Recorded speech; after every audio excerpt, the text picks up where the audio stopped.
A porta automática do hospital parecia uma boca faminta, cuspindo e engolindo pessoas sob a luz fria da noite. Do lado de fora, agarrada a um minúsculo corpo febril, Laura sentia o ar cortante de São Paulo como uma lâmina em sua pele. Cada respiração de sua filha, Beatriz, era um chiado frágil, um som que perfurava o coração de Laura com mais força que o próprio frio. Ela não tinha nada além do amor desesperado que a movia e da certeza aterrorizante de que estava perdendo sua filha. Dentro daquele prédio imponente, a salvação parecia uma estrela distante, e ela uma poeira cósmica, invisível e sem importância. Se o desespero dessa mãe já te tocou, deixe seu like e se inscreva no Histórias que Prendem Você para acompanhar essa trama. Não se esqueça de comentar seu nome para, quem sabe, aparecer em um futuro vídeo. A coragem que Laura reuniu para atravessar a porta de vidro se desfez como fumaça no ambiente estéril e caótico da emergência. O cheiro de antisséptico se misturava a um murmúrio de dor e pressa, e por um instante ela se sentiu ainda mais perdida ali dentro do que lá fora. Com Beatriz aninhada em seus braços, um pequeno peso de sofrimento envolto em um cobertor puído, Laura se aproximou do balcão da recepção. A mulher atrás do vidro mal ergueu os olhos de sua tela, o rosto marcado por um cansaço impaciente. "Documentos e carteirinha do convênio", disse ela, a voz monótona como se repetisse a mesma frase pela 1000ª vez naquela noite. Eu não tenho convênio", gaguejou Laura, sentindo o rosto queimar de vergonha. A palavra pobreza parecia estar carimbada em sua testa. "Minha filha, ela está queimando de febre. Não para de tossir. Por favor, ela precisa de um médico." A recepcionista suspirou, um som carregado de fastio. "Senhora, aqui é um hospital particular.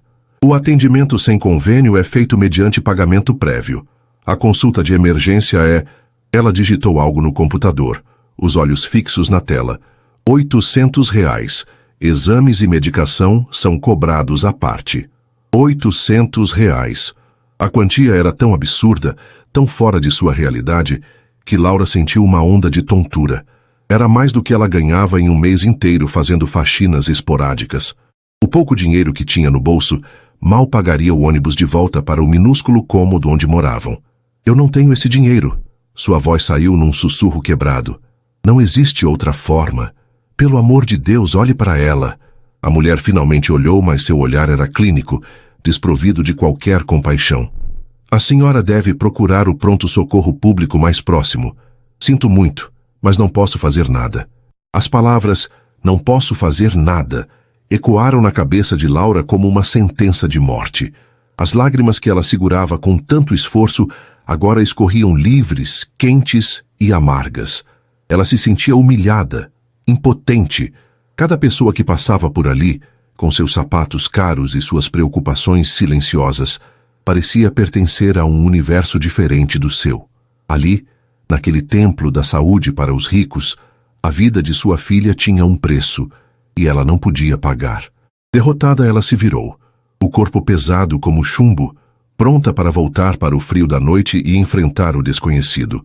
Foi nesse exato momento que o Dr. Rafael estava terminando seu plantão. 36 horas ininterruptas. Seus ombros doíam, seus olhos ardiam e tudo o que ele desejava era o silêncio de seu apartamento e o conforto de sua cama. Ele atravessava o saguão com a mente já distante, planejando as poucas horas de sono que teria antes de voltar. Ele viu a cena no balcão, a jovem mãe chorando e a expressão endurecida da recepcionista. Era uma cena comum, infelizmente. A dura realidade do sistema de saúde se manifestava ali, naquelas pequenas tragédias diárias. Seu primeiro instinto, nascido da mais pura exaustão, foi continuar andando. Ele não era o único médico naquele hospital. Ele já tinha feito a sua parte, mas algo o fez parar. Não foi o choro, nem a pobreza evidente nas roupas simples da moça. Foi a maneira como ela se virou. Não havia submissão em sua postura, mas uma dignidade feroz. A forma como ela apertava o bebê contra o peito não era apenas de desespero, mas de uma proteção animal, inabalável. Seus olhos, embora banhados em lágrimas, faiscavam com uma força que o atingiu em cheio. Era a expressão de alguém que lutaria contra o mundo inteiro por aquela pequena vida. Rafael sentiu um nó na garganta. Ele pensou em seu juramento, nos ideais que o levaram à medicina, ideais que a rotina exaustiva e a burocracia muitas vezes tentavam soterrar. Naquele rosto jovem e sofrido, ele viu a essência de tudo aquilo. Com um suspiro que carregava o peso de suas 36 horas de trabalho, ele mudou de direção e se aproximou. "Com licença", disse ele, a voz calma e profunda, cortando a tensão ao redor delas. "Eu sou o Dr. Rafael. O que está acontecendo aqui?" Laura se sobressaltou, virando-se para o homem alto de jaleco branco e olhos cansados, mas intensamente azuis. Ela viu o crachá preso em seu peito e uma faísca de esperança se reacendeu em seu coração. "Doutor, minha filha, ela está muito mal. A febre não baixa e a respiração dela está fraca." A recepcionista se apressou em justificar. "Doutor, ela não tem convênio nem condições de pagar pelo atendimento particular." Rafael ignorou a mulher. Seu foco estava inteiramente em Laura e no pequeno pacote em seus braços. "Deixe-me vê-la." Houve uma fração de segundo de hesitação. Laura, acostumada a desconfiar, a ser invisível, demorou a processar aquela gentileza inesperada. Mas o olhar do médico era firme e transmitia uma segurança que ela não sentia há muito tempo. Lentamente, ela estendeu os braços, entregando seu bem mais precioso. Com uma delicadeza que contrastava com suas mãos grandes e firmes, Rafael pegou Beatriz. Ele era um pediatra experiente, e seus movimentos eram automáticos e precisos. Colocou 2 dedos no pulso minúsculo da bebê, sentindo a pulsação rápida e fraca. Com a outra mão, tocou a testa quente. "Ela está queimando", murmurou ele, mais para si mesmo. Ele precisava ouvir sua respiração. Com cuidado, ele começou a afastar o cobertor que envolvia o corpo frágil de Beatriz. Laura prendeu a respiração, o coração martelando contra as costelas. Tudo parecia acontecer em câmera lenta. A mão do médico movendo o tecido, a pequena gola da roupinha do bebê sendo exposta, a pele pálida e suada. E então, o mundo de Rafael parou. Não foi um som, não foi um movimento, foi uma imagem. Ali, na pequena e delicada clavícula de Beatriz, visível contra a pele avermelhada pela febre, havia uma marca de nascença, uma delicada mancha de um tom vinho suave, com a forma inconfundível de uma estrela cadente, perfeita em seus contornos, com uma pequena cauda que se estendia em direção ao ombro. O ar sumiu dos pulmões de Rafael. O saguão barulhento do hospital desapareceu. Os sons se tornaram um zumbido distante e sem sentido. Seus ouvidos pulsavam. O cansaço de 36 horas foi substituído por uma onda de choque gelado que percorreu sua espinha e o deixou sem forças. Ele paralisou, o olhar cravado naquela pequena marca, o corpo rígido como uma estátua. Sua mente, treinada para pensar em diagnósticos, sintomas e tratamentos, se desfez. A lógica médica, a ciência, tudo foi aniquilado por uma memória avassaladora. Ele via outra pele, a de um menino de 10 anos, rindo enquanto subia em uma árvore. Via a mesma marca, exatamente no mesmo lugar, no ombro de seu irmão, Tiago. O irmão que ele perdeu em um acidente estúpido há 10 anos. A marca que seu pai tinha. A marca que ele mesmo carregava, escondida sob o jaleco. A marca dos homens de sua família. Um legado genético, um símbolo de um laço de sangue que, com a morte de Tiago, ele acreditava ter se quebrado para sempre. Era impossível, uma coincidência de proporções cósmicas, mas seu coração, seu sangue, gritavam que não era. A dor da perda, a saudade que ele havia aprendido a gerenciar com o tempo, voltou com a força de um tsunami, arrancando-o de seu eixo.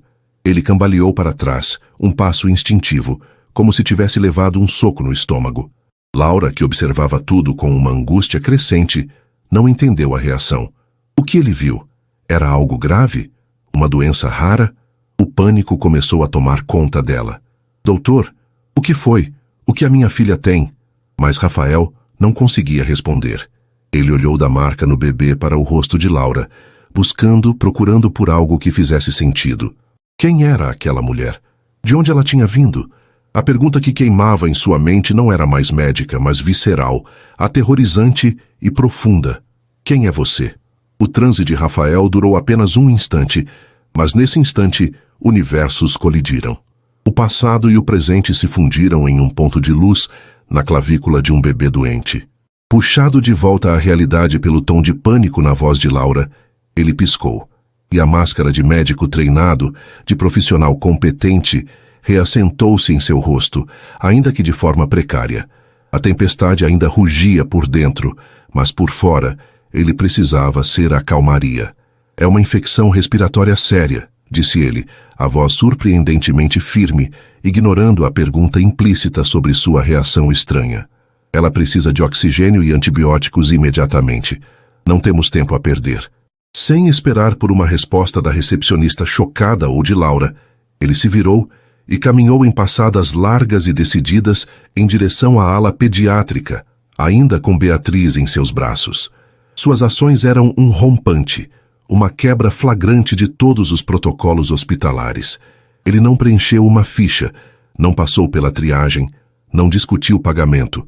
Ele agiu por puro instinto, uma força primária que o impelia a proteger aquela criança como se sua própria vida dependesse disso. Laura, por sua vez, foi arrancada de seu torpor de desespero e jogada em um redemoinho de ação. "Espere!" ela gritou, correndo para acompanhá-lo, o coração aos saltos. Ela se sentia como uma folha levada por um furacão, sem controle algum sobre seu destino. As luzes brancas dos corredores passavam como borrões, e os rostos das pessoas eram manchas indistintas. A única coisa nítida era a visão das costas largas do médico e o pequeno corpo de sua filha em seus braços. Ao entrarem na ala pediátrica, uma enfermeira-chefe, uma mulher de 50 e poucos anos chamada Helena, com olhos que já tinham visto de tudo, interceptou-os. "Dr. Rafael, o que faz aqui? Pensei que seu plantão tinha acabado há 1 hora. Helena, preciso da sala de observação 3 agora. Prepare acesso intravenoso, oxigênio e chame o laboratório para uma coleta de sangue de emergência", ordenou ele, a voz não admitindo réplica. A enfermeira olhou do rosto tenso de Rafael para a jovem assustada ao seu lado e para o bebê em seus braços. Ela era experiente o suficiente para saber que algo ali estava fora do comum. "Claro, doutor. Mas e a admissão da paciente?" "Eu cuido disso depois. A prioridade é a menina", ele respondeu, já entrando na sala e colocando Beatriz delicadamente no pequeno leito de exame. A equipe pediátrica, acostumada a um ritmo metódico, moveu-se com uma urgência contagiada pela intensidade de Rafael. Em minutos, Beatriz estava sendo monitorada, um pequeno catéter sendo inserido em sua veia minúscula e uma máscara de oxigênio cobrindo seu rosto. Laura assistia a tudo de um canto, as mãos entrelaçadas com força na frente do corpo, sentindo-se uma espectadora impotente. Cada bip dos monitores era uma facada em seu peito. Ela via a competência naquelas pessoas, mas sua atenção estava fixada em Rafael. Ele não era apenas um médico supervisionando, ele estava no centro de tudo. Suas mãos, que antes pareciam apenas grandes, agora se moviam com uma precisão e ternura que a hipnotizavam. Ele falava com Beatriz em um tom baixo e suave enquanto trabalhava, explicando cada procedimento como se a pequena pudesse entendê-lo. "Pronto, pequena. Isso vai te ajudar a respirar melhor. Só uma picadinha, já passou." Enquanto a medicação começava a fazer efeito e a respiração de Beatriz se tornava um pouco menos sofrida, a adrenalina na sala diminuía. A equipe se retirou, deixando apenas Helena, que organizava alguns instrumentos. Ela lançou um olhar curioso para Rafael, que ainda permanecia ao lado do leito, a mão repousando suavemente na cabeça de Beatriz. "Ela não é uma paciente comum, é?" Helena perguntou em voz baixa, a pergunta carregada de subentendidos. Rafael ergueu os olhos, e por um momento a enfermeira viu através da fachada profissional. Viu a confusão, a dor, o choque. "Não, Helena. Ela não é." Laura ouviu a troca de palavras e sentiu um calafrio. Não é uma paciente comum. O que isso queria dizer? A gratidão avassaladora que sentia por aquele homem começava a se misturar com uma semente de confusão. A forma como ele olhava para Beatriz era mais do que profissional. Havia uma intensidade ali, uma conexão quase possessiva que ela não conseguia decifrar. E tudo parecia ter começado naquele momento em que ele viu a marca de nascença de sua filha.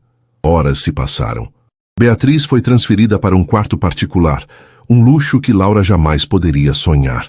A febre começava a ceder lentamente e o chiado em seu peito diminuía a cada hora. Rafael não saiu do lado delas. Ele cancelou seus compromissos, ignorou as ligações de sua casa e permaneceu ali, uma sentinela vigilante. Ele pediu que trouxessem uma refeição para Laura, que ela mal tocou, e um café para si mesmo, que esfriou intocado sobre a mesa. No silêncio do quarto, quebrado apenas pelo bip suave dos monitores, a tensão entre eles crescia. Laura finalmente encontrou forças para falar. Doutor, eu não sei como agradecer. O senhor salvou a vida dela. Eu nunca vou ter como pagar por isso. Rafael se virou da janela, onde observava a cidade adormecer. Seus olhos azuis a encontraram e pareciam carregar o peso do mundo. Você não precisa me pagar nada, Laura. Apenas se preocupe em ficar bem, para que possa cuidar dela. Ele sabia o nome dela. Ele deve ter visto em algum prontuário improvisado, mas ouvir seu próprio nome saindo da boca dele soou estranhamente íntimo. Mas por quê? Ela insistiu, a pergunta escapando antes que pudesse contê-la. Por que o senhor? Por que nós? O hospital disse que... Eu sei o que o hospital disse. Ele a interrompeu, a voz um pouco mais ríspida do que pretendia. Ele suavizou o tom. Eu vi uma mãe desesperada com uma filha que precisava de ajuda. Eu fiz o que qualquer médico deveria fazer. A resposta era nobre, era o que ela deveria querer ouvir, mas não soava verdadeira. Havia uma evasão em seu olhar, um segredo que pairava entre eles. Ele não estava sendo totalmente honesto, e isso a assustava. A vida a ensinara a desconfiar de gestos grandiosos. Eles sempre vinham com um preço oculto. Enquanto a noite avançava, a exaustão finalmente venceu Laura. Ela adormeceu em uma poltrona desconfortável ao lado do berço hospitalar, a cabeça pendendo para o lado, o rosto ainda manchado pelas lágrimas secas. Rafael ficou observando-as no silêncio profundo da madrugada. Agora, sem a necessidade de manter as aparências, ele permitiu que o caos tomasse conta de seus pensamentos. Seu olhar ia de Beatriz dormindo serenamente para Laura, cuja beleza frágil e resiliente o atingia de uma forma inesperada. Cada vez que seus olhos pousavam na pequena marca de estrela cadente, agora parcialmente visível sob a gola do pijama hospitalar, a imagem de Tiago o assaltava. Ele se lembrava de um dia de verão, anos atrás, na casa de campo da família. Ele, com 17 anos, e Tiago, com 10. Eles tinham passado a tarde inteira competindo para ver quem subia mais alto no velho ipê amarelo.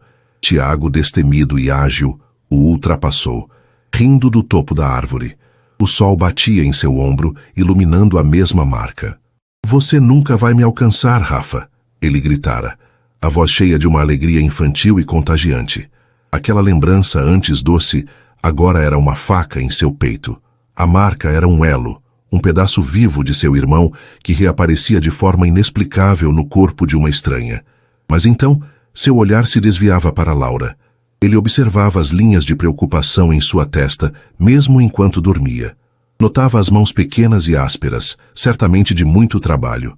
Via a curva suave de seus lábios e a forma como seus cílios escuros repousavam em suas bochechas pálidas. Uma onda de sentimento o invadiu, algo completamente distinto da dor e da saudade de seu irmão.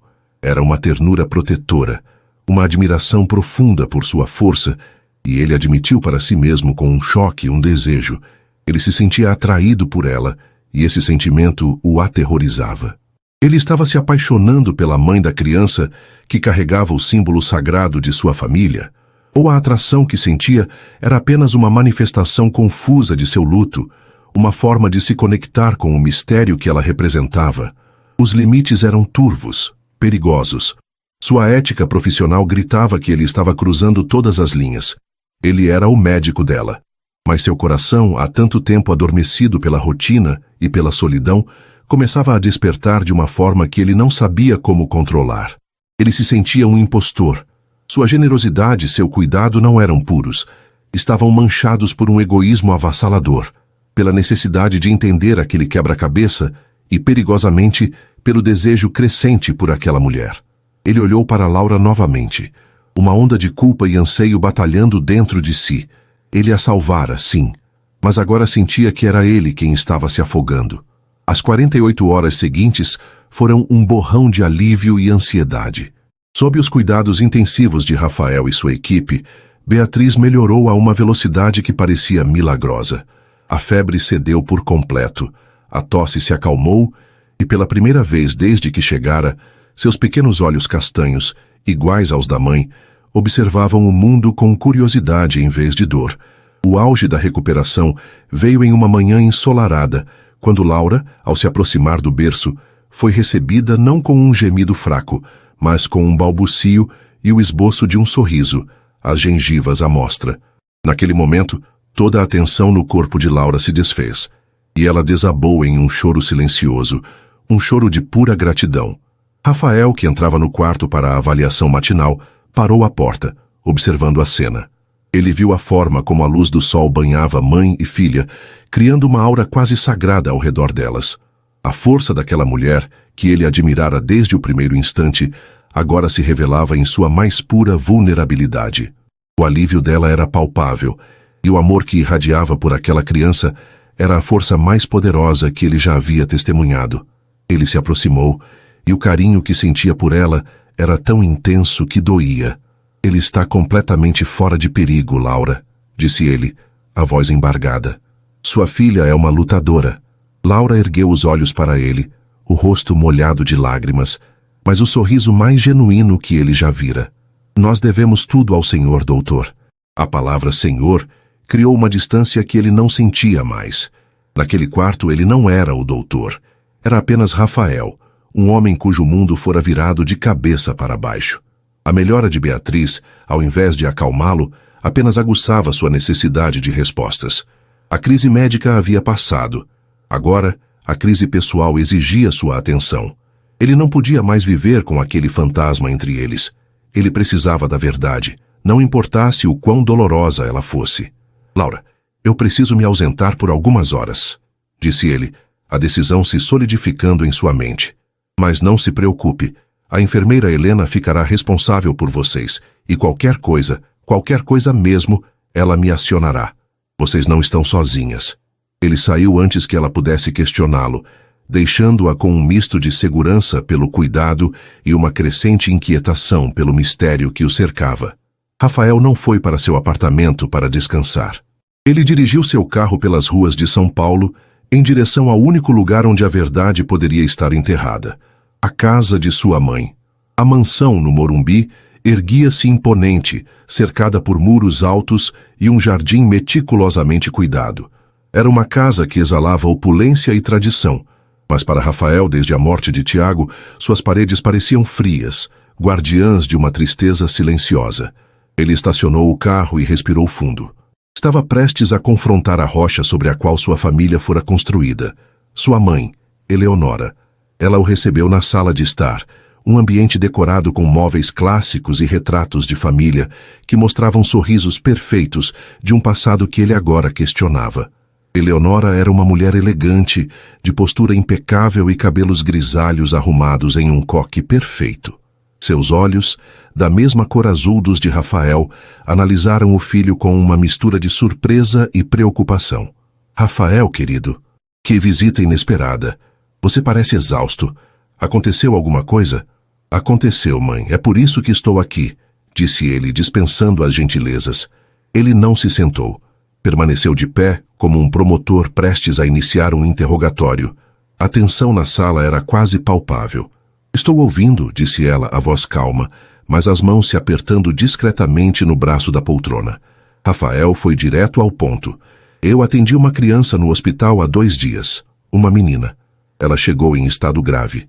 Ele fez uma pausa, observando a reação dela. Nenhuma. Ela tem uma marca de nascença, mãe. Na clavícula. Uma estrela cadente. O efeito foi imediato. A calma de Eleonora se estilhaçou. Foi sutil, quase imperceptível para um estranho, mas não para seu filho.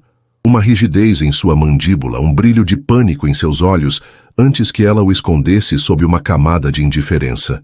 Que coincidência curiosa, disse ela, a voz um pouco tensa demais. O mundo é cheio de pequenas ironias, não é? Eu não acredito em ironias desse tamanho, retrucou Rafael, a voz baixa e perigosa. Eu vi, mãe. Era idêntica à marca do Tiago. O nome do filho morto pairou no ar como uma acusação. Eleonora se encolheu. Não ouse usar a memória do seu irmão para justificar suas fantasias, Rafael. Você está cansado, trabalhando demais, está vendo coisas, se apegando a uma semelhança tola. Não é uma fantasia. Ele elevou a voz, a frustração rompendo seu controle. A mãe da menina se chama Laura. Ela tem 23 anos. Uma jovem simples que luta para sobreviver. Quem é ela, mãe? Quem é essa moça e por que a filha dela carrega a marca da nossa família? Eleonora se levantou, a altivez retornando como uma armadura. Eu não sei do que você está falando, é um absurdo, uma loucura. Você está me acusando de quê, afinal? Eu estou perguntando sobre o passado, sobre o que o pai me escondeu, o que vocês me esconderam. Ele pressionou, aproximando-se dela. O que aconteceu antes de vocês se casarem? Existiu outra pessoa? Outro filho? A palavra filho foi o gatilho. A represa de segredos que Eleonora segurou por quase 40 anos finalmente se rompeu. Mas não foi um pedido de desculpas, não foi uma confissão suave. Foi uma explosão de dor, raiva e mágoas guardadas por décadas. Você quer a verdade, Rafael? Então tenha a verdade. Ela cuspiu as palavras, o rosto transformado por uma fúria antiga. Sim, existiu outra. Uma aventura estúpida do seu pai antes de mim. Uma moça do interior, um erro de juventude que resultou em uma criança. Rafael recuou, atordoado pela violência da confissão. Uma criança, ele repetiu, a voz falhando. Uma menina, continuou Eleonora, andando de um lado para o outro na sala, as mãos gesticulando com fúria. Seu pai queria assumir, acredita? Arruinar o futuro dele, o nosso futuro, o nome da nossa família por causa de um deslize. Eu não permiti. Eu o fiz escolher. E ele escolheu a nós. Ele escolheu você e Tiago. A dor em sua voz era real. A dor de uma mulher que lutou para construir uma vida perfeita sobre uma fundação rachada. Nós demos dinheiro a ela, continuou, a voz agora carregada de desprezo. Muito dinheiro para que ela desaparecesse, para que nunca nos procurasse. Para que aquela menina, aquela bastarda, nunca cruzasse o nosso caminho e manchasse a nossa história. Seu pai a renegou para nos proteger. A revelação era brutal, mas a peça final do quebra-cabeça ainda faltava. Essa menina, ela é a mãe da Laura? Perguntou Rafael, o coração martelando descontroladamente. Eleonora parou e o encarou, os olhos faiscando. Lúcia. O nome dela era Lúcia. Eu não sei o que aconteceu com ela. Não me importava. Mas se essa sua paciente é neta dela, então sim. A resposta é sim. Um silêncio pesado caiu sobre a sala. Rafael sentia o chão sumir sob seus pés. Lúcia, sua meia-irmã. Uma tia que ele nunca soube que existiu. E Laura... Laura não era uma estranha. Ela era sua sobrinha, sua família. O sangue de seu pai corria nas veias dela. E a marca? Ele sussurrou. A última pergunta. Eu pensei que era só dos homens. Eleonora soltou uma risada amarga, desprovida de humor. Outra mentira que seu pai contava para engrandecer a linhagem dele. Era um gene raro da família dele, sim, mas não era exclusivo dos homens. Lúcia nasceu com a marca. Eu rezei a Deus para que nem você nem Tiago a tivessem, para que nada em vocês lembrasse aquele erro. Mas Tiago nasceu com ela. Um lembrete constante da mancha que eu tentei apagar. A verdade era mais devastadora do que ele poderia ter imaginado. Não era um segredo. Era uma teia de mentiras que definira toda a sua vida. A memória de seu irmão, a imagem de seu pai. Tudo era uma farsa. Laura, sua sobrinha, e Beatriz, com a marca de Tiago, era o mais novo e inocente elo daquela corrente de dor e segredos. Ele olhou para sua mãe, mas não a via mais como uma matriarca orgulhosa. Via uma mulher amargurada, que em sua tentativa de construir uma família perfeita, havia quebrado a de outra pessoa e mutilado a sua própria. Sem dizer uma palavra, Rafael se virou e saiu. Ele não bateu à porta, apenas caminhou para fora daquela casa fria, deixando sua mãe sozinha com os destroços da verdade que ela finalmente libertara. Enquanto dirigia de volta para o hospital, a cidade de São Paulo era um borrão de luzes e sombras. Em sua mente, havia apenas uma imagem, o rosto confiante de Laura, a mulher por quem ele estava se apaixonando, sua sobrinha. E a pergunta que o aniquilava por dentro não era mais quem é você, mas sim o que eu faço agora. O dia da alta de Beatriz chegou envolto em uma luz suave e esperançosa que entrava pela janela do quarto. Pela primeira vez em dias, o ar não estava pesado com o medo da perda, mas vibrava com a promessa de um recomeço. Beatriz, vestida com uma roupinha limpa que uma das enfermeiras lhe dera de presente, estava sentada no colo de Laura, segurando um de seus dedos com uma força surpreendente. Ela estava curada, estava viva. Laura sentia uma gratidão tão imensa que parecia não caber em seu peito. Cada sorriso de sua filha era um presente, um milagre orquestrado pelo homem que entrara em suas vidas como um anjo da guarda, Rafael. Nos últimos dias, a presença dele se tornara uma constante reconfortante. Eles haviam compartilhado refeições silenciosas, conversas sobre trivialidades e longos períodos de quietude, apenas observando Beatriz dormir. Nesses momentos, Laura se permitiu sentir algo que há muito se negara: esperança. A forma como ele a olhava, com uma ternura em seus olhos azuis que parecia ir além da compaixão médica, fez brotar em seu coração uma semente de afeto, delicada e tímida. Quando Rafael entrou no quarto com os papéis da alta, o sorriso em seu rosto era genuíno, mas seus olhos carregavam uma sombra de apreensão que Laura, em sua felicidade, não percebeu. "Prontas para ir para casa, bravas guerreiras", disse ele, a voz mais suave do que o habitual. "Graças ao Senhor", respondeu Laura, levantando-se. Eu nunca vou ter palavras para agradecer." "Laura, por favor, me chame de Rafael", pediu ele. "E não precisa agradecer, eu faria tudo de novo." O pedido para usar seu primeiro nome foi um passo, um convite para uma intimidade que fez o coração de Laura acelerar. Enquanto ela terminava de juntar seus poucos pertences em uma sacola, Rafael a observava. A verdade que descobrira na casa de sua mãe pesava como uma âncora em sua alma.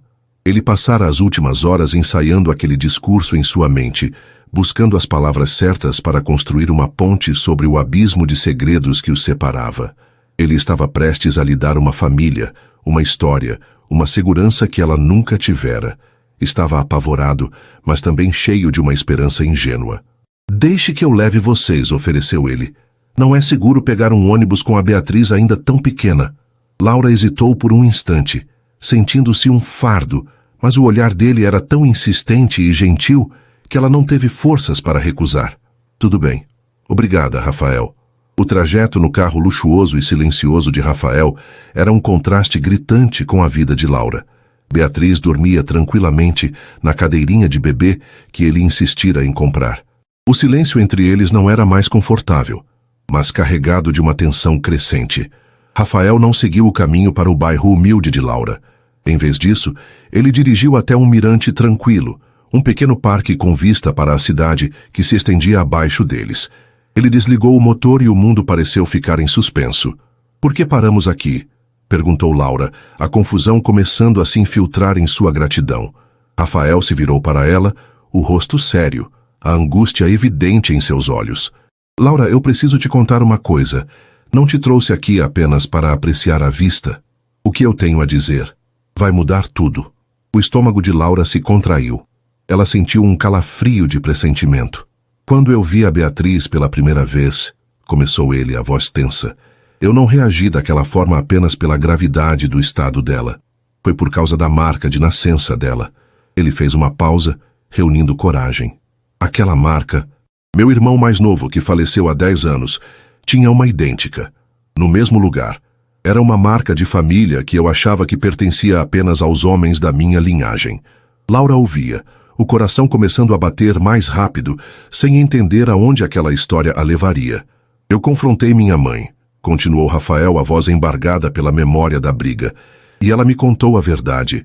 Uma verdade que ela escondeu por quase 40 anos.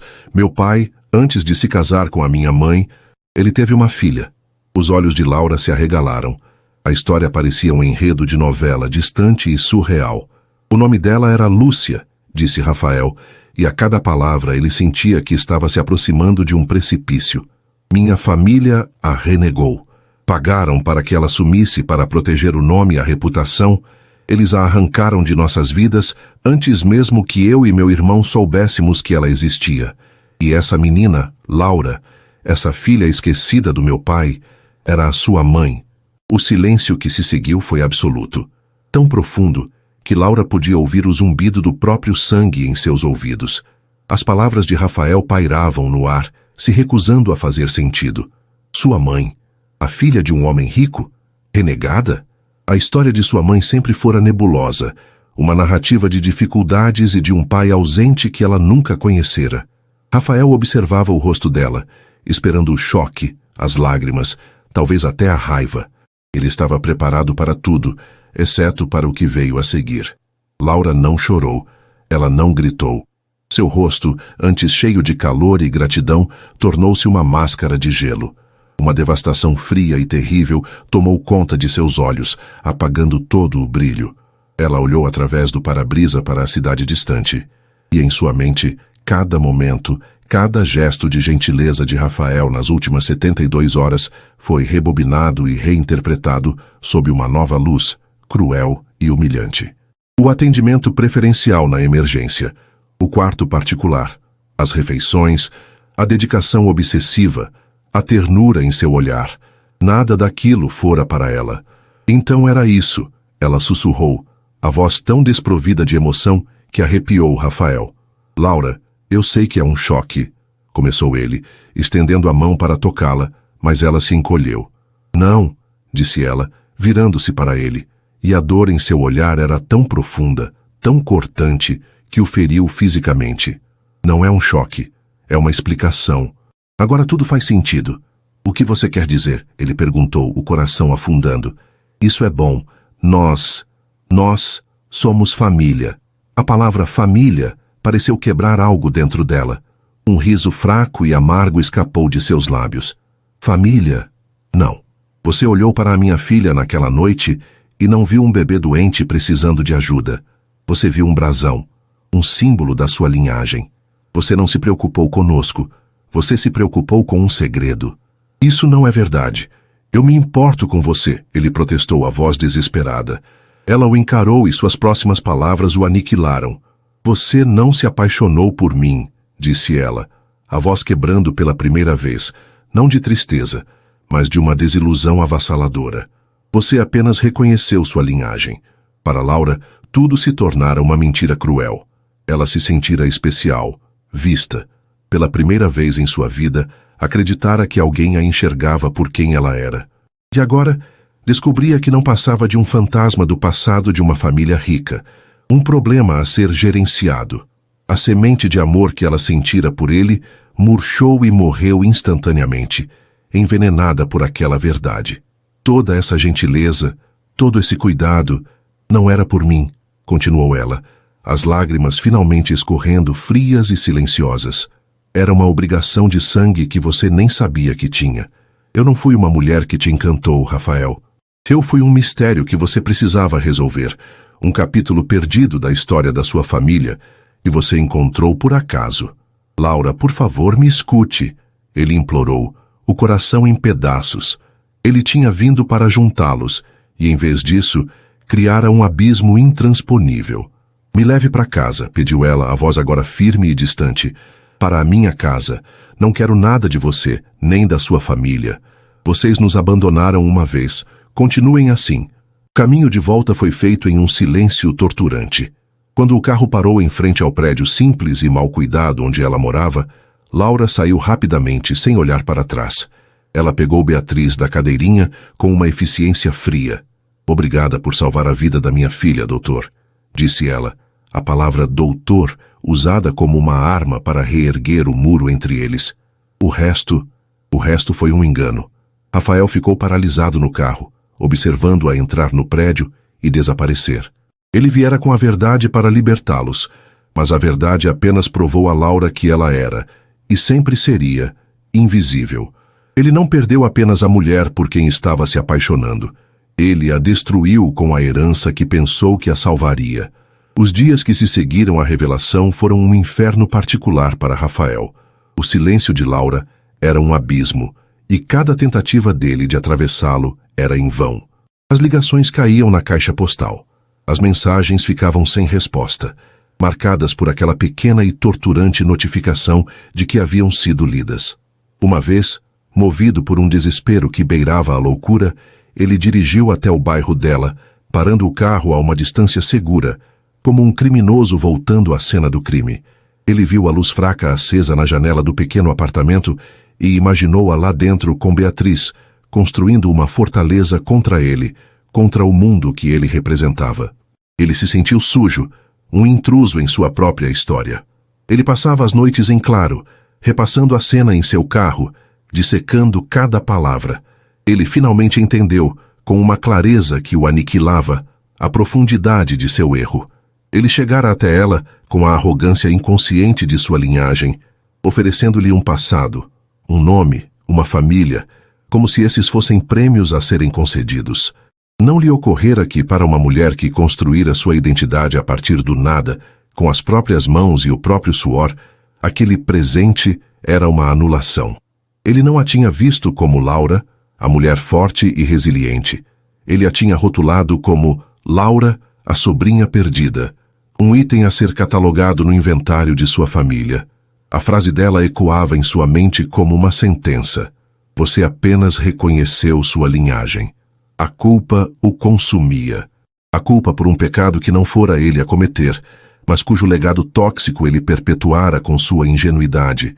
Palavras não consertariam o que ele havia quebrado. Um pedido de desculpas soaria vazio, "eu te amo" seria uma ofensa. Ele percebeu que, para ter a menor chance de vê-la olhar para ele novamente sem desprezo, ele precisaria fazer algo radical.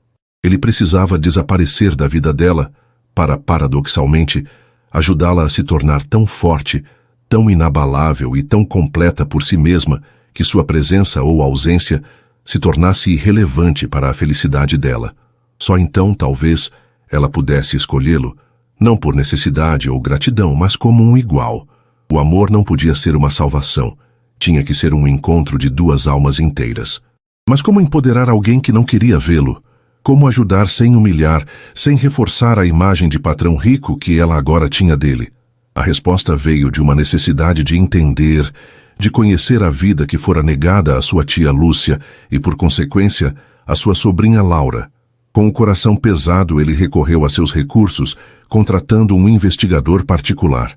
A instrução foi clara e firme. Discrição absoluta. Ele não queria uma invasão de privacidade, não queria fotos ou escutas. Ele queria um relatório de vida, um dossiê de sonhos perdidos e batalhas travadas. O documento que recebeu uma semana depois era mais fino do que ele esperava, mas cada página pesava uma tonelada. Contava a história de Lúcia, sua tia, uma mulher que vivera e morrera na obscuridade, pulando de emprego em emprego, sempre com a dignidade de nunca procurar a família que a rejeitara. Contava sobre a infância de Laura, marcada por dificuldades, mas também pelo amor incondicional da mãe. E então, a informação crucial o veio de ouro em meio à tragédia. O investigador encontrou uma antiga vizinha, uma senhora falante que se lembrava com carinho de Laura. Laurinha? Um doce de menina, dizia a transcrição da entrevista. Sempre com a cabeça nos livros. Mas o talento dela... o talento era na cozinha. Ela se matriculou num curso técnico de confeitaria, sabe? Era o sonho da vida dela. Ela fazia uns bolos para as festas aqui da rua que eram uma coisa de outro mundo. Vivia dizendo que um dia teria seu próprio café, um lugarzinho aconchegante, para vender seus doces e dar uma vida melhor para a mãe. Mas aí a Lúcia adoeceu, e ela teve que largar tudo para cuidar da mãe. E depois veio a Beatriz. A vida é dura, né, moço? Engole os sonhos da gente. Rafael leu aquele parágrafo 3, 4, 10 vezes. As lágrimas que ele não chorara por si mesmo agora escorriam por seu rosto. Um sonho. Um sonho que era inteiramente dela, nascido de seu talento, de sua paixão. Não tinha nada a ver com a família dele, com seu dinheiro, com seu nome. Era a essência de Laura. E ele soube com uma certeza absoluta o que precisava fazer. Ele não lhe daria o sonho de presente. Ele criaria o caminho para que ela o conquistasse com as próprias mãos. O plano foi meticuloso, executado nas sombras com a precisão de um cirurgião.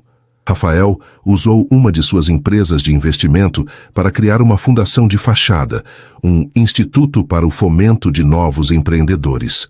Através do instituto, ele adquiriu uma pequena loja de esquina, charmosa e antiga, que estava fechada há anos, em um bairro que passava por um processo de revitalização.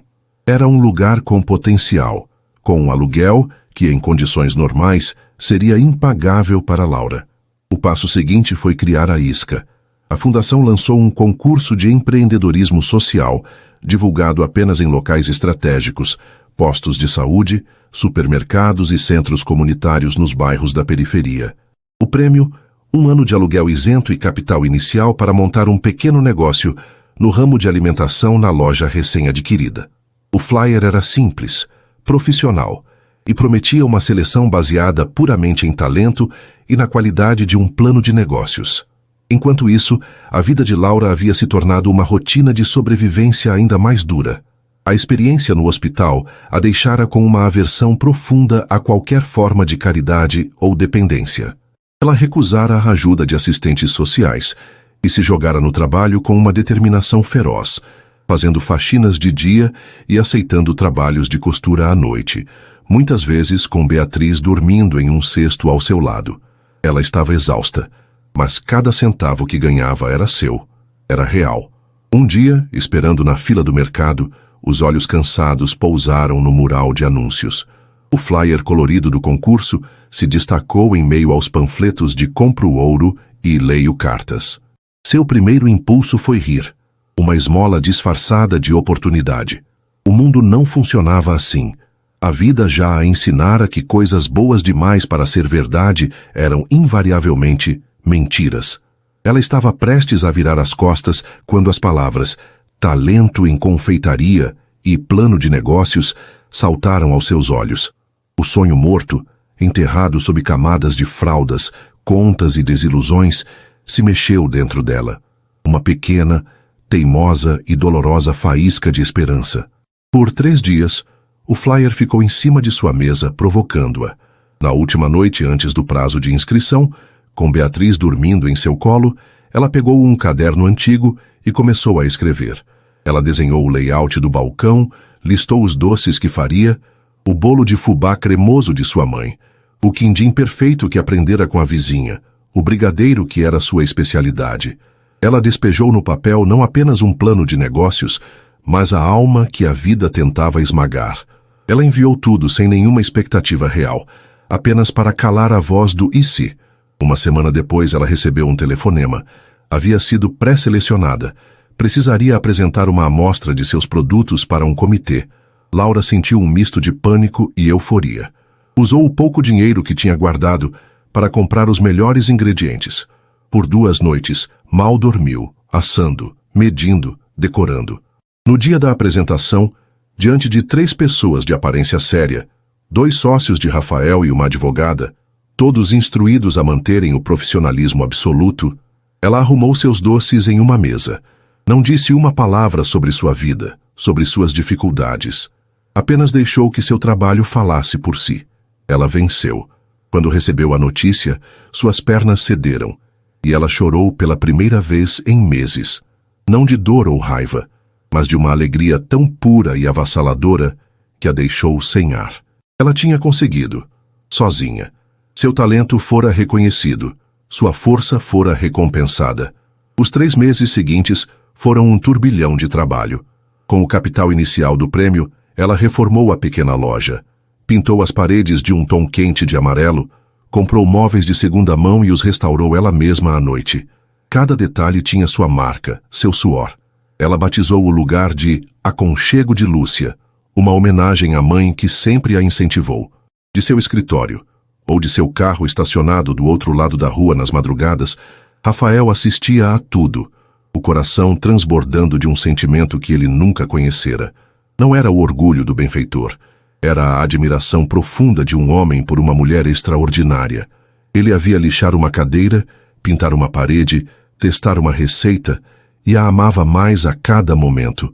Ele via a força que o atraíra no hospital se manifestar em sua forma mais plena. Ele não a salvara. Ele apenas abrira uma porta, e ela a atravessara com a força de um furacão. No dia da inauguração, a pequena loja estava cheia.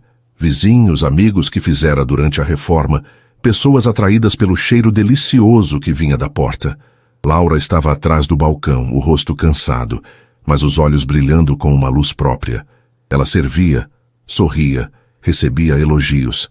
Era a rainha em seu próprio castelo, construído com suas próprias mãos. Foi então que a porta se abriu e o burburinho diminuiu. Rafael entrou, mas ele não estava sozinho. Ao seu lado, rígida e visivelmente desconfortável, estava sua mãe, Eleonora. Rafael a convencera a ir em uma conversa longa e difícil na noite anterior. A senhora não vai para se desculpar, dissera ele. A senhora não vai para oferecer nada. Vai para testemunhar, para ver a mulher que Laura é, apesar de tudo o que nossa família fez e deixou de fazer. A senhora precisa encarar o resultado vivo de seus segredos. Laura congelou ao vê-los. O sorriso desapareceu de seu rosto, substituído por uma expressão de choque e desconfiança. Os clientes olhavam, curiosos. O ar ficou pesado. Rafael não caminhou até ela. Não tentou falar. Ele apenas encontrou o olhar dela através do pequeno salão. E em seus olhos não havia súplica ou culpa. Havia apenas uma admiração silenciosa, profunda e reverente. Ele deu um passo para o lado, deixando sua mãe na frente, forçando-a a encarar a neta que ela nunca conhecera, não como uma indigente na porta de um hospital, mas como a dona bem-sucedida de seu próprio destino. O poder, pela primeira vez, estava inteiramente nas mãos de Laura, e o silêncio que se instalou foi o som de um novo começo, ou de um fim definitivo. O silêncio que se instalou na inauguração do aconchego de Lúcia foi denso e carregado de história. Todos os clientes pararam de conversar, os olhares alternando entre Laura, paralisada atrás do balcão, e a dupla improvável que acabara de entrar. Para Laura, a presença deles ali era uma profanação. Aquele café era seu território sagrado, o único lugar no mundo que não havia sido tocado pela sombra da família de Rafael. E agora ele estava ali, com a matriarca orgulhosa a tiracolo, trazendo o passado que ela tanto lutara para superar para o epicentro de sua nova vida. A raiva fria e protetora começou a borbulhar sob a superfície de seu choque. Eleonora, por sua vez, parecia uma estátua de gelo em meio à atmosfera calorosa do café. Seus olhos percorreram o ambiente. As paredes amarelas, as mesas de madeira restaurada, os doces delicadamente arrumados na vitrine. Era um lugar simples, mas pulsava com uma vida e um amor que sua mansão fria jamais conhecera. Então, seu olhar pousou em Laura. Ela esperava ver uma versão mais velha da jovem desamparada que seu filho descrevera, mas encontrou algo totalmente diferente. Viu uma mulher de negócios, de avental, com o cabelo preso de forma prática, mas com uma postura de comando, uma dignidade inata que o dinheiro não podia comprar. E para seu completo desconforto, viu nos traços do rosto de Laura um eco inegável de seu falecido marido, uma lembrança viva do homem que ela amou e do segredo que odiou. Rafael, sentindo a tensão prestes a explodir, fez o impensável. Ele quebrou o protocolo do confronto dramático. Agindo como um cliente qualquer, ele caminhou calmamente até o balcão, o som de seus sapatos no ladrilho ecoando no silêncio. Ele não olhou para Laura com súplica, mas com a polidez de um consumidor. "Boa tarde", disse ele, a voz firme e clara para que todos ouvissem. "O lugar está lindo. Eu gostaria de um café expresso e uma fatia daquele bolo de fubá, por favor." Laura ficou tão aturdida com a normalidade do pedido que demorou 1 segundo para reagir. Mecanicamente, ela se virou para a máquina de café, as mãos tremendo levemente. Aquilo era um teste? Uma demonstração de poder? Ele estava tentando humilhá-la, transformando sua conquista em uma transação comercial. Ela preparou o pedido em silêncio, colocou a fatia de bolo em um prato com uma precisão robótica e o empurrou pelo balcão. R$22, disse ela, a voz cortante. Rafael tirou uma nota de 50 da carteira e a colocou sobre o balcão. "Pode ficar com o troco", disse ele, não com a arrogância de um homem rico, mas com a simplicidade de um gesto de incentivo. Ele pegou o café e o prato e se virou para sua mãe, que permanecia imóvel perto da porta. "Mãe, venha, prove. Este é o sabor do talento de que lhe falei." Eleonora se aproximou como se caminhasse em um campo minado. Rafael lhe estendeu o garfo com um pedaço do bolo. Hesitante, ela o levou à boca. Seus olhos se arregalaram levemente. O bolo era sublime, úmido, doce na medida certa, com um toque de erva doce que evocava uma memória de infância há muito esquecida. Naquele sabor, não havia história de segredos ou dinheiro, apenas pureza e habilidade. Era inegavelmente bom. Ela olhou para Laura e, pela primeira vez, seu olhar não continha julgamento ou desprezo, mas uma faísca de algo que se assemelhava a um respeito relutante. Sem dizer mais uma palavra, Rafael guiou sua mãe para fora da loja. Eles não tentaram forçar uma conversa, não pediram perdão, não exigiram nada. Apenas vieram, testemunharam e se foram. A visita durou menos de 5 minutos, mas deixou um rastro de confusão e assombro. Laura ficou parada, olhando para a nota de R$ 50 em sua mão, sentindo-se completamente desnorteada. Ele não a confrontara. Ele a respeitara. Ele agira não como um tio, mas como um cliente orgulhoso. Aquele gesto tão simples e tão complexo foi a primeira pedra a ser retirada do muro de ressentimento que ela construíra. As semanas seguintes foram um borrão de trabalho árduo e sucesso crescente. O aconchego de Lúcia virou o assunto do bairro. As pessoas vinham pelo café coado na hora, pelos doces que pareciam abraços e pela atmosfera acolhedora que Laura criara. Pela primeira vez na vida, ela não estava apenas sobrevivendo, estava florescendo. E no silêncio das noites, após fechar a loja e colocar Beatriz para dormir, o mistério da visita de Rafael a assombrava. O comportamento dele não se encaixava na narrativa que ela criara. Um homem rico, tentando controlar um segredo, teria lhe oferecido dinheiro, teria tentado comprá-la ou intimidá-la. Ele não fizera nada disso. A suspeita sobre a natureza coincidente do concurso começou a crescer em sua mente. Laura era muitas coisas, mas ingênua não era uma delas. Com o pouco tempo livre que tinha, começou a investigar. Não foi difícil. O nome do instituto que promovera o concurso, quando pesquisado, revelou-se uma entidade recém-criada, com diretores cujos nomes estavam ligados a uma das empresas de investimento de Rafael. Ela descobriu a verdade sentada sozinha em uma das mesas de seu café, a luz da rua iluminando os papéis que imprimira. Ele havia orquestrado tudo: a loja, o concurso, o capital inicial. Uma onda de fúria a percorreu. Ele a manipulara de novo. Ele a enganara. Ela se levantou pronta para jogar tudo para o alto, para ir até ele e cuspir sua farsa em seu rosto. Mas então, ela parou. Uma outra verdade, mais sutil e muito mais poderosa, começou a emergir. Como ele a manipulara? Ele não lhe dera o café de presente. Ele não a nomeara gerente de um negócio dele. Ele criara uma competição justa, anônima, que ela vencera por mérito próprio. Ele não a amarrara a ele com correntes de gratidão. Pelo contrário, ele havia meticulosamente planejado a sua completa e total independência. Ele não a salvara como um príncipe salva uma donzela. Ele havia forjado uma espada e a entregado em suas mãos para que ela mesma pudesse lutar suas batalhas. Ele não queria controlá-la, ele queria vê-la livre. A compreensão a atingiu com a força de uma onda, quebrando todas as suas defesas, toda a sua raiva, todo o seu orgulho ferido. O amor que ela sentira por ele, que ela acreditara ter sido assassinado pela traição, não estava morto. Estava apenas soterrado sob os escombros de seu medo e de sua dor. E agora ele ressurgia, não mais como a paixão frágil e esperançosa de antes, mas como um amor maduro, forjado na admiração e no respeito profundo.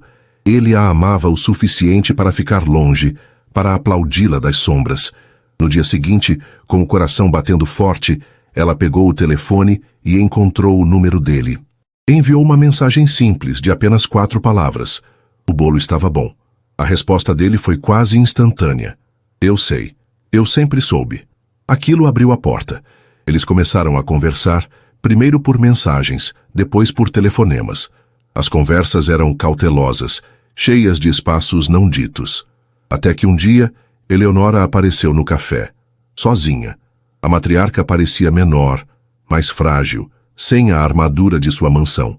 Ela pediu um café e, com uma dificuldade visível, começou a falar.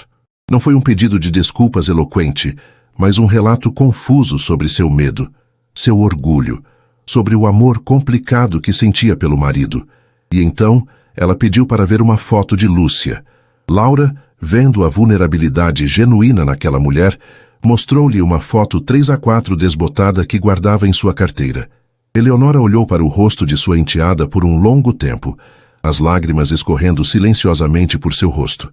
Naquele dia, a paz, ainda que frágil, começou a ser selada. 1 ano depois. O aconchego de Lúcia era um sucesso retumbante, uma joia culinária no coração do bairro. Naquele dia, comemorava seu primeiro aniversário.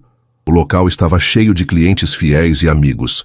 Laura, agora com uma confiança serena, movia-se pelo salão, o sorriso fácil, o olhar brilhante. Em uma mesa no canto, uma cena que 1 ano antes seria impossível se desenrolava. Eleonora, agora uma avó dedicada, segurava uma Beatriz de 1 ano e meio no colo, mostrando-lhe as figuras de um livro. "Olha, Bia, o gatinho", dizia ela, com um carinho que derretera toda a sua antiga rigidez. Rafael estava encostado no balcão, observando Laura. O amor em seu olhar era palpável. Eles haviam reconstruído sua relação tijolo por tijolo, sobre uma fundação de verdade, respeito e admiração mútua. Ele se aproximou dela e, em meio à festa, a puxou suavemente para o pequeno jardim nos fundos que ela mesma plantara.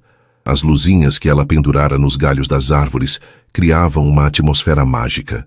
O som da festa parecia distante. "Eu me lembro de estar neste mesmo lugar 1 ano atrás", disse Rafael, a voz baixa e cheia de emoção, "e de te ver como a mulher mais forte e incrível que eu já conheci." Ele pegou as mãos dela.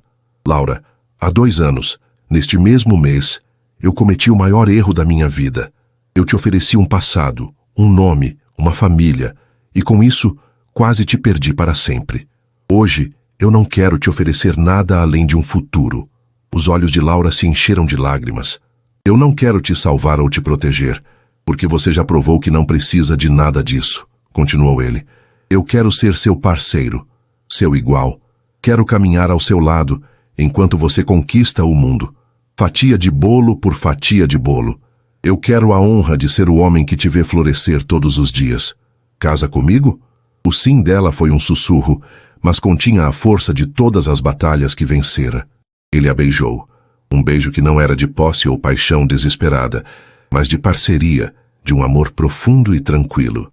Nesse momento, a porta dos fundos se abriu e Beatriz cambaleou em direção a eles, rindo. Laura a pegou no colo e, ao fazer isso, a manga de seu vestido subiu, revelando na clavícula da menina a pequena e perfeita marca em formato de estrela cadente. Rafael estendeu a mão e tocou a marca, não com o choque do passado, nem com a dor da perda de seu irmão, mas com uma ternura reverente. A marca que iniciara tudo através de uma tragédia familiar, que revelara segredos e causara dor, agora brilhava sob as luzes da festa como um símbolo de um novo legado. Não um legado de sangue, segredos e obrigações, mas o de uma família que eles escolheram, lutaram e reconstruíram juntos através da força redentora do amor. E assim termina a jornada de Laura e Rafael aqui no nosso canal. E aí, gostou?